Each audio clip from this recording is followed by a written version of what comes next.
लोकसभा में स्पीकर को लेकर उठे सवाल, तभी खड़े हुए मोदी के हनुमान। क्या कहा चिराग पासवान ने?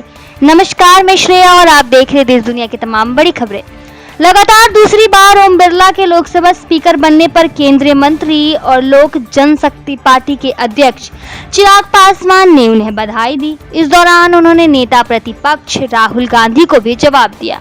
चिराग पासवान ने बिना नाम लिए कांग्रेस सांसद राहुल पर निशाना साधते हुए कहा कि कई बार जब विपक्ष के द्वारा कई बातें कही जाती है, मैं आपसे इतना जरूर आग्रह करूंगा कि आप एक उंगली किसी की तरफ उठाते हैं तो बाकी उंगलियां आपकी तरफ होती है।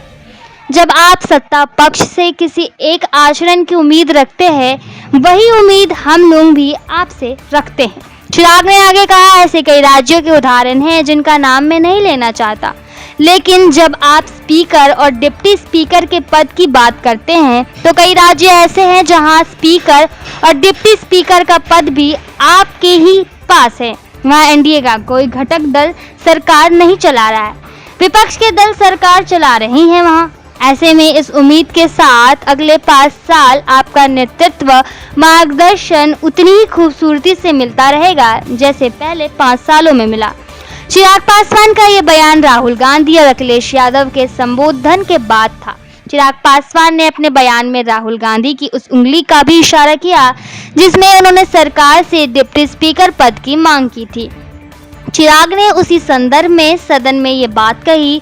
साथ ही अपने संबोधन में उन्होंने अखिलेश को भी बिना नाम लिए टारगेट कर दिया। अखिलेश ने लोकसभा स्पीकर से विपक्ष के साथ साथ सत्ता पर अंकुश लगाने की बात कही थी। अखिलेश ने ओम बिरला को बधाई देते हुए कहा कि आप जिस पद पर बैठे हैं उसे कई गौरवशाली परंपराएं जुड़ी हुई है। हम उम्मीद करते हैं कि आप निष्पक्ष रहकर आप हर संसद की और हर सांसद की बात सुनेंगे। आप लोकतंत्र के न्यायाधीश के रूप में बैठे हैं। आपका अंकुश विपक्ष के साथ ही सत्ता पक्ष पर भी रहेगा। आपके इशारे पर सदन चले, इसका उलटफेर ना हो। हम आपके हर न्याय संगत फैसले के साथ खड़े हैं।